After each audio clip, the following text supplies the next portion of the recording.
अब इसके बाद महाराज आगे की कथा सुनाई। बोले सबसे पहले भागवत में प्रथम श्लोक की व्याख्या की गई, महात्म के प्रथम श्लोक। पहले दिन की जो कथा होती वो क्यों होती? पहले दिन समझाया जाता कि भागवत की कथा सुनने से किसका कल्याण हुआ, भागवत की कथा क्यों सुनना चाहिए। अब भाई फायदा भी तो पता चलना चाहिए, क्या है इसमें फायदा।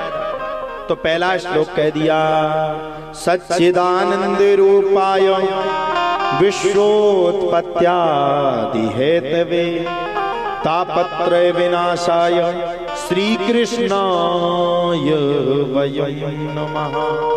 सच्चिदानंद रूपाय, सत चित धन आनंद, इसी को कहते हैं सच्चिदानंद। और सुन लो भैया, मैं तो सीधी सीधी सी बात स्पष्ट रूप से आप लोगों से कहता हूं, ध्यान पूर्वक सुनना। सच्चिदानंद रूपाय, सत चित धन आनंद, इसमें तीन चीजें छुपी हैं।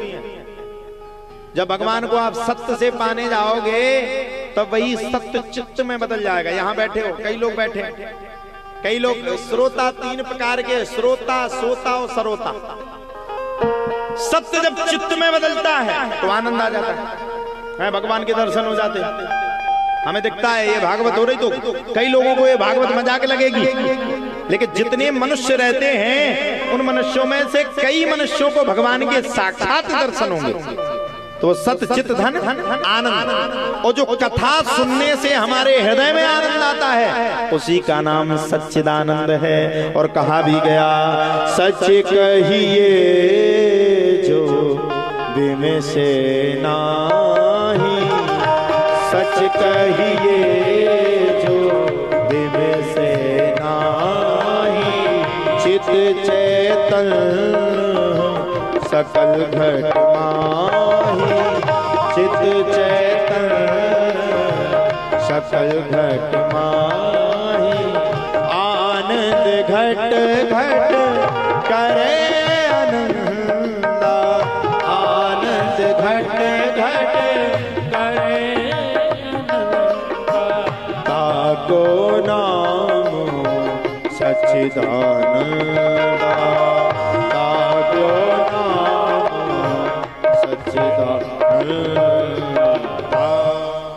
बोलिए, बोले सच कहिए जो बिमसे नाही, चित चैतन्य सकल घट माही।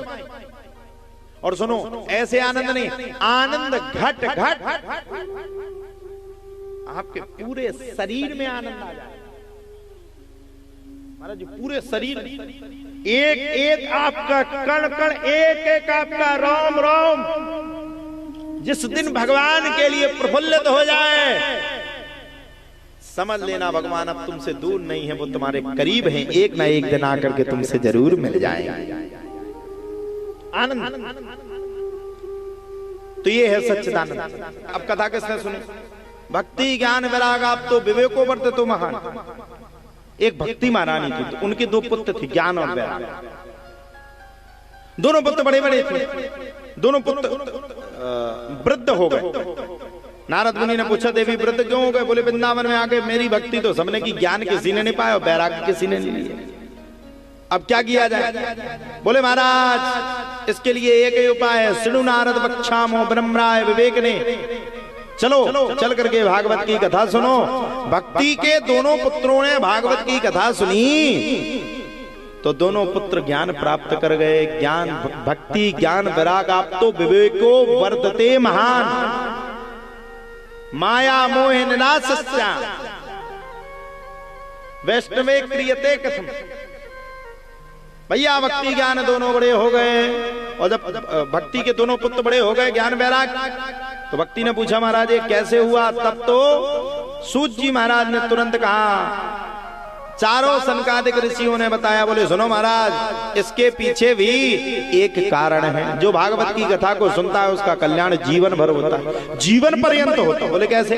बोले ये तो कुछ नहीं, मैं एक और कथा सुनाता हूँ। तुंगभद्रा तटे पूर्व मभूत्पत्तन मूत ममो, यत्र वर्णाश्वधर्मेणो सत्य सत्कर मैं तत्परः।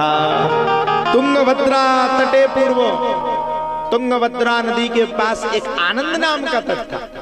आनंद नाम के तट के पास एक उत्तम नामक नगर था।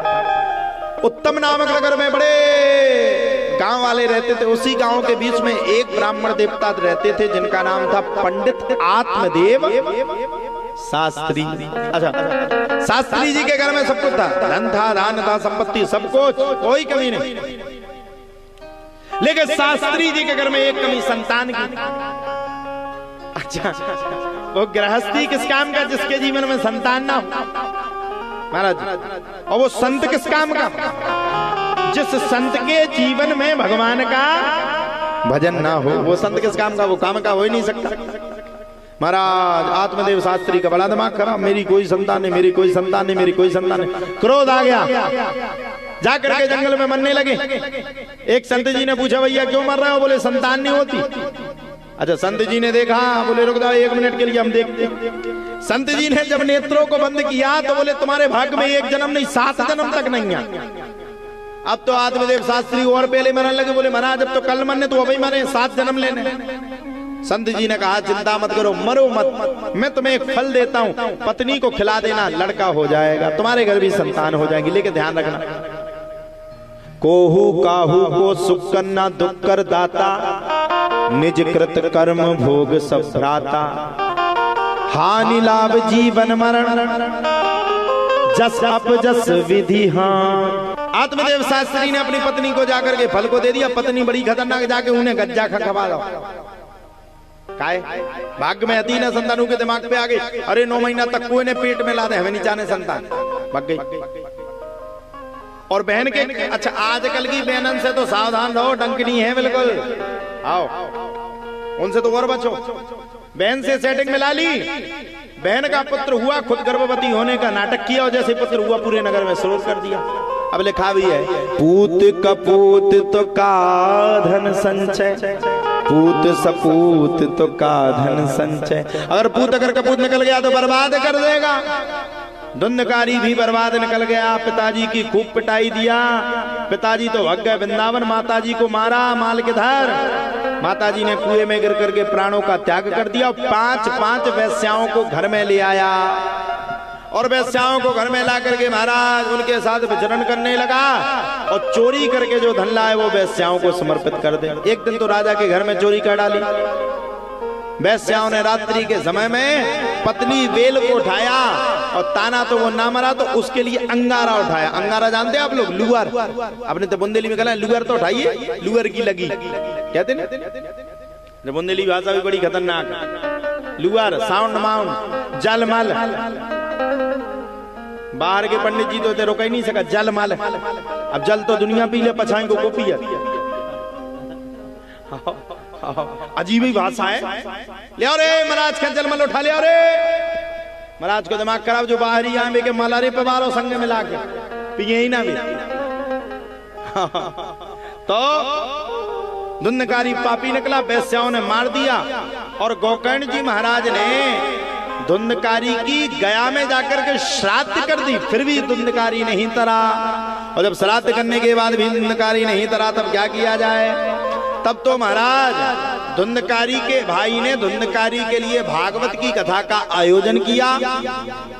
धुंधकारी भी उस कथा में आ गया, 7 पोर के बांस में जाकर के टिक गया, 7 दिन बिना खाए पिए बैठ करके कथा को सुनाओ। जब 7वें दिन कथा पूर्ण हुई, वैसे ही बांस फट गया, और भगवान के दूत चतुर्भुज रूप में आकर के धुंधकारी को लेने के लिए आ गए।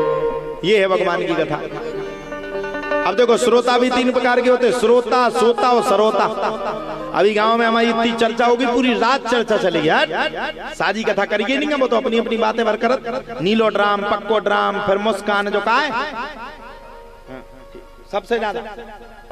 पूरी रात हमें गाड़ी मिले कंपनी की, जो अभी नहीं लॉन्च भाई, उनको क्या कहोगे? सरोता। सरोता को जानते हो? सुपारी जैसा काटते हैं, वैसे ही है सरोता। अब सुनो सोता। सोता हो, सुनो कथा हो रही हो, सो रहे हो, काम नहीं होगा। और श्रोता किसको कहते? इसी गांव में कई % श्रोता भी है। अगर 20% अगर हमारे विरोधी होंगे तो 80% श्रोता भी होंगे जिनको संसार से कोई मतलब ना हो, जिनको संसार की बातों से कोई मतलब ना हो, जो बैठ करके भगवान की कथा को 7 दिन मन लगा करके सुनता है, उस पक्के श्रोता को 8वें दिन भगवान के दिव्य दर्शन जरूर होते हैं। बोलो सच्चिदानंद भगवान की जय। अब इसके बाद कथा आई, क्यों सुनना चाहिए भागवत की कथा? भागवत की कथा सुनने से कल्याण किसका होता है? बोले भागवत की कथा सुनने से भक्तों का कल्याण होता है। और भागवत में जो मुख्य यजमान बनता है उसे 7 दिन नींबू पानी में रहना चाहिए। नींबू पानी में न रहो, चलो व्रत भी ना रहो, लेकिन इतना कम मात्रा में भोजन करो कि 7 दिन आपको कथा पूरी तरीके से सुनने को मिले और मन लगा करके आप कथा सुन सको। ब्राह्मण देवता तुम्हारे आई गए, आचार्य जी तुम्हारे गांव के बैठे ही हैं, और हम जैसो नालायक आदमी भी बैठे को 7 दिन तुम्हारी मुड़ी पे तबला बजाए। तो सब विप्र देवता के द्वारा कथा को सुनना चाहिए, श्रवण करना चाहिए, और अगर ऐसा करते हो तो आपका कल्याण हो जाता है। बोलो भागवत महापुराण की जय।